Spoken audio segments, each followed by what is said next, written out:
নমস্কার, সুপর্ণার কিচেনে আরেকটা রেসিপি নিয়ে চলে এলাম। তো আজকে আমি আপনাদেরকে বানিয়ে দেখাবো কেকের একটা রেসিপি। তো সেটা হচ্ছে ড্রাই কেক, যেটাকে অ্যাকচুয়াল প্লাম কেক বা ফ্রুট কেক বলে, সেরম টাইপের নয়, কিন্তু ওই রকমই ধরনের। এটার নাম হচ্ছে ক্যারেট কেক, মানে গাজর দিয়ে আমি কেকটা বানাবো। আর যা যা ইনগ্রিডিয়েন্টস লাগবে ওগুলো আশা করি বাড়িতে কেক বানাবার জন্য যা যা লাগে তাই লাগবে। এমন কিছু মানে ইনগ্রিডিয়েন্টস ওর মধ্যে থাকবে না যেগুলো আপনাদের খুঁজতে অসুবিধা হবে, সেরকম কিছুই থাকবে না, খুবই সিম্পল। আর গাজর তো বাজারে এখন সবসময় পাওয়া যায়।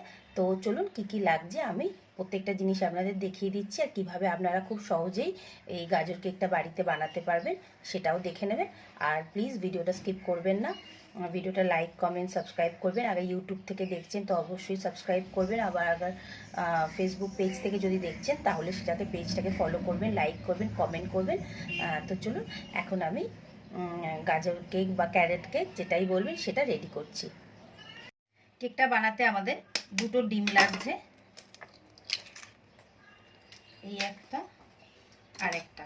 এখানে আপনারা ডিমের বদলে দই দিয়ে বানাতে পারবেন, তাহলে ওটা এগলেস হয়ে যাবে। কিন্তু আমি অনেক দিন এগ দিয়ে বানাইনি, তাই জন্য আজকে আমি এগ দিয়ে বানিয়ে দেখাচ্ছি। এই যে হাফ কাপটা আছে, এই হাফ কাপ মাপে আমি গুঁড়ো চিনি নিচ্ছি। চিনিটাকে কি করবেন, মিক্সার গ্রাইন্ডারে একটুখানি গুঁড়ো করে নেবেন, তাহলেই চিনিটা রেডি হয়ে যাবে। এই যে আমি হাফ কাপ পুরো নিয়ে, এবার এই হাফ কাপ চিনি আমি এটার মধ্যে দিয়ে দিলাম। দিয়ে একটুখানি আমি সামান্য 1 পিঞ্চ, একটুখানি আমি দেখাচ্ছি আপনাদেরকে হাতে করে, এই যে এইটুকুনি আমি চিনি দিয়ে দিচ্ছি, সরি নুন দিয়ে দিলাম। দিয়ে এবারে এই প্রত্যেকটা ইনগ্রিডিয়েন্টসকে এইরকমভাবে ভালো করে মিক্স করে নেব। যে ডেলাগুলো আছে একদম ভালো করে, এখানে আমি ভ্যানিলা এসেন্সটাও দিয়ে দিচ্ছি। এই যে ভ্যানিলা এসেন্স নিয়ে নিয়েছি। ভ্যানিলা এসেন্সের মেজারমেন্টটা আপনারা যেটা ছোট চামচ হয় সেটা দিয়ে করবেন। এই যে 1 চামচ হবে, এই যে 1 টিস্পুন, এই মাপের আমি ভ্যানিলা এসেন্স দিয়ে দিচ্ছি। কেকটার মধ্যে ভীষণ সুন্দর একটা অ্যারোমা আসবে। এবার এই সব কটাকে আমি এখন ভালো করে আগে মিক্স করে নিচ্ছি। এবার এই মিশ্রণটার মধ্যে আমি 1/4 কাপ সানফ্লাওয়ার অয়েল দিয়ে দিচ্ছি। আপনারা এখানে বাটারও ব্যবহার করতে পারেন। পুরো তেলটা দিয়ে দিলাম, দিয়ে এটাকে আবার ভালো করে আমি মিক্স করবো। বা এরমভাবে না করে আপনারা মিক্সার গ্রাইন্ডারে দিয়ে 1 সেকেন্ড 2 সেকেন্ড 3 সেকেন্ড এরমভাবে একটুখানি ঘুরিয়ে নিতে পারেন। এটাকে আমি ভালো করে এইভাবে মিক্স করে নিচ্ছি। দেখুন আমি 2-3 মিনিট এইভাবে ভালোভাবে সব মিক্স করে নিয়েছি। এবার আমরা আরেকটা জায়গার মধ্যে ড্রাই ইনগ্রিডিয়েন্টসগুলো আগে একসাথে করে নেব। তো এটাকে এখন আমি সাইডে সরিয়ে রাখছি। এখানে আমি এই যে বড় কাপটা নিয়ে নিয়েছি, এটা এমএল হচ্ছে 235 ml। এই কাপ অনুযায়ী আমি 1 কাপ ময়দা নিয়ে নিচ্ছি। দেখুন আমি এই যে গোটা 1 কাপ ময়দা নিয়ে নিলাম। আগে আমি একটা স্ট্রেনার নিয়ে নিলাম, যেটা ভুলটা করে ফেলেছিলাম, আপনারা সেই ভুলটা করবেন না। এই স্ট্রেনারের মধ্যেই আমরা প্রত্যেকটা ইনগ্রিডিয়েন্টস এবার মিশিয়ে নেব। ফার্স্টে আমি এর মধ্যে এখন বেকিং পাউডার দিয়ে দিচ্ছি 1 টিস্পুন। এই যে 1 সেকেন্ড, এই যে এটা কত আছে, এটা হাফ টিস্পুন আছে। আমি এখানে এই যে একদম মাপে করে নিচ্ছি। এই দেখুন একদম এইভাবে বেকিং পাউডার নিয়ে নিলাম। আর হাফ টিস্পুন আমি এখানে বেকিং সোডা অ্যাড করব। এই যে একদম সবচেয়ে ছোট স্পুনটা দিয়ে এখানে আমি একদম মেপে নিচ্ছি। যে বেকিং সোডা দিয়ে দিলাম। আর কেকের টেস্টটা আরও ভালো করার জন্য আমি এখানে 1 প্যাকেট, এই ছোটো ছোটো যেই 10 টাকা দিয়ে গুঁড়ো দুধের প্যাকেটগুলো পাওয়া যায়, এইটা আমি পুরোটা দিয়ে দিলাম এর মধ্যে। এটাতে কেকের টেস্ট আরও ভালো হবে। আর এখানে 1 চামচ আমি সিনামন পাউডার নিয়ে নিয়েছি, মানে ডালচিনির গুঁড়ো। গাজরের কেকের জন্য সিনামন পাউডারটা খুব ভালো যায়। এবার প্রত্যেকটা জিনিসকে আমি এইভাবে ছেঁকে নেব, যেটুকুনি এরম থাকবে। এই যে এইভাবে আপনারাও করে নেবেন, এটাতে এয়ারটা আরও ভালো হবে আর আমাদের কেকটা ফ্লাফি হবে একদম। এবার এইগুলোকে আমি ভালো করে একবার মিশিয়ে নিচ্ছি।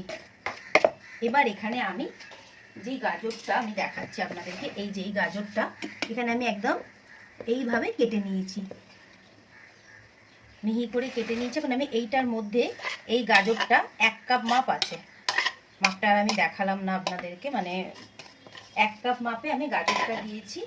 এবার গাজরটাকে আমি এটার সাথে ভালো করে মিক্স করে নেব। তাতে কি হবে, ভেতরে আর ডালা ডালা থাকবে না। এইভাবে সুন্দর করে গাজরটাকে মিক্স করে নিচ্ছি। এবার দেখুন একদম ভালো করে আমি মিক্স করে নিয়েছি এই যে ময়দার মধ্যে। এবার যে লিকুইডটা আমাদের মিশিয়ে রেখেছিলাম, চিনি, ভ্যানিলা এসেন্স, এবার এই যে ড্রাই ইনগ্রিডিয়েন্টসটা আমি এর সাথে মিশিয়ে দিলাম।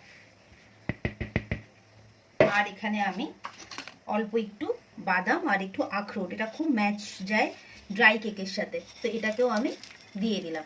এটা অপশনাল, যেটা যেটা আপনাদের মনে হবে আপনারা সেটা দিতে পারবেন। তো এটাকে এখন আমি ভালো করে মিক্স করে নেব। এইভাবে এখন আমি মিক্স করে নেব। আগে প্রত্যেকটা ইনগ্রিডিয়েন্টস খুব ড্রাই হয়ে গেছে, এই জন্য আমি 1 টেবিল স্পুন দুধ মিশিয়ে দিচ্ছি। যতটা লাগবে একবারে দেবো না, অল্প অল্প করে। এইভাবে আমি, আমাদের আরেকটু লাগবে দুধ, তো আমি এরকম 1 টেবিল স্পুন করে করে মিক্স করব। এবার আমি একটা এরকম বেকিং ট্রে নিয়ে নিয়েছি। এইভাবে আপনারা এখানে গোলও করতে পারেন, হার্ট শেপও করতে পারেন। এখন আমি এই পুরো ইনগ্রিডিয়েন্টসটা এর মধ্যে আস্তে আস্তে করে ঢেলে দিচ্ছি।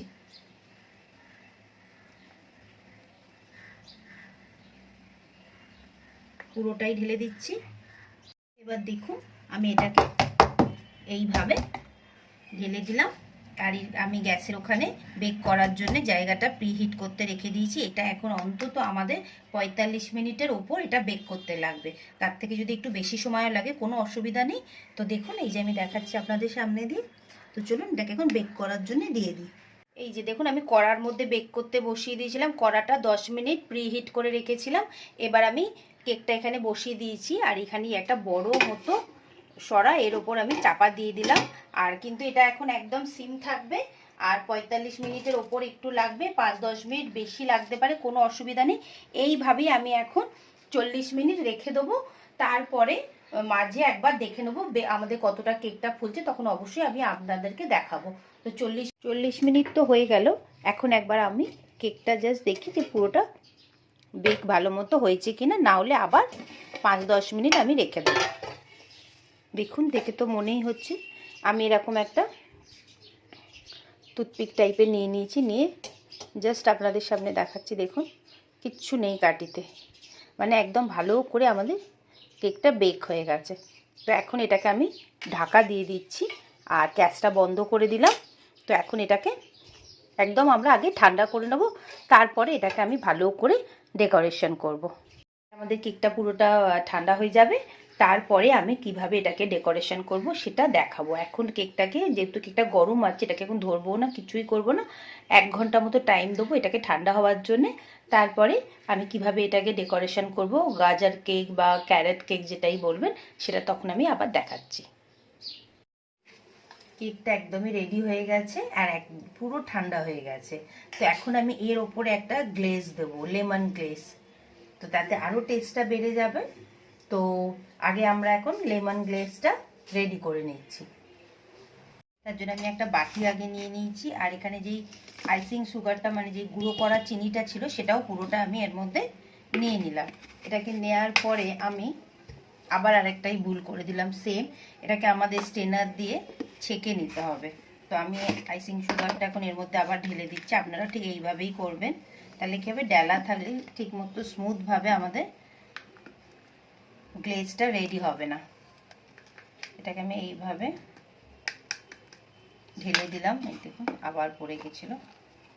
এই যে এবার আমি আরেকটা চামচ নিয়ে নিচ্ছি, ছোট চামচ নিয়ে জিনিসটাকে এইভাবে আমি এখন ছেঁকে নেব। একদম এই যে এরমভাবেই ছাকতে হবে।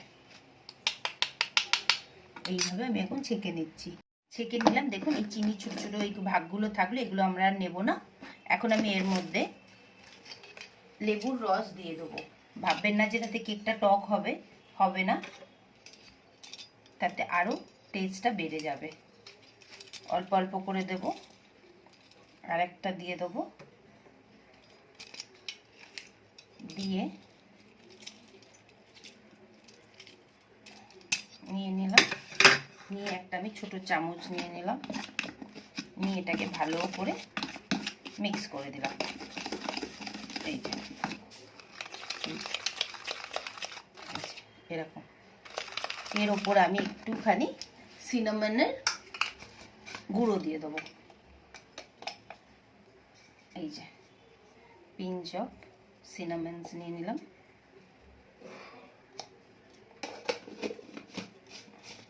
এইভাবে আপনারা নিশ্চয়ই কেকটা একবার খাবেন, টেস্ট করবেন, খুবই ভালো হয়।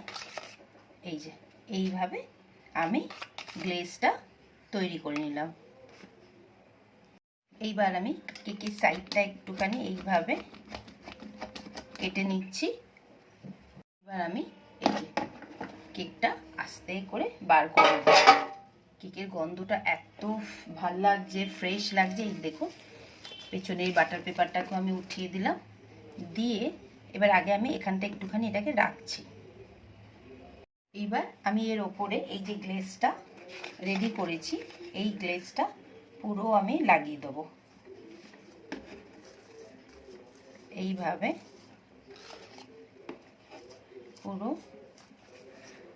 গ্লেজটা লাগিয়ে দিলাম।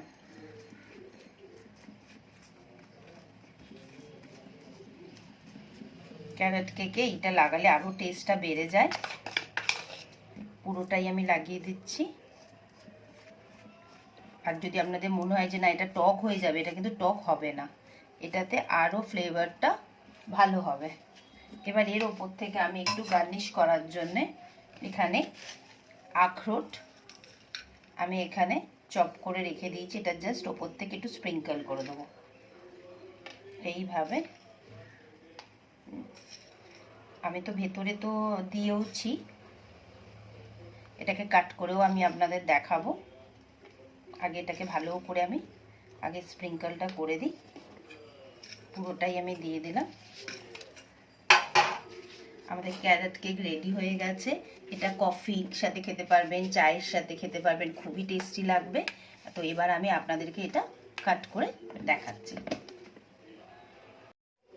তাহলে আপনাদের কেমন লাগলো ক্যারট কেকটা অবশ্যই আমাকে বলবেন। আপনাদের রিভিউটা আমার খুব ভালো লাগবে শুনতে। আর আপনারাও এই রেসিপিটা ট্রাই করবেন, চায়ের সাথে, কফির সাথে, যেটার সাথে মনে হবে খাবেন। সকালবেলা কফির সাথেও খেতে পারেন, সন্ধেবেলাও কফির সাথে খেতে পারবেন, চায়ের সাথেও খেতে পারবেন।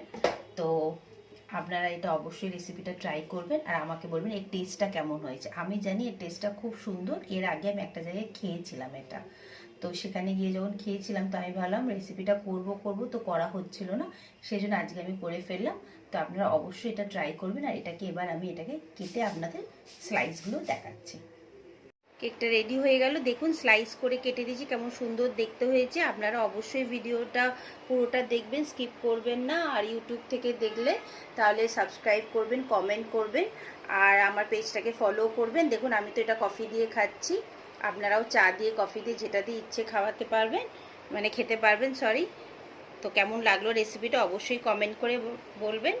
আমি আর একটা রেসিপি নিয়ে খুব তাড়াতাড়ি আসবো।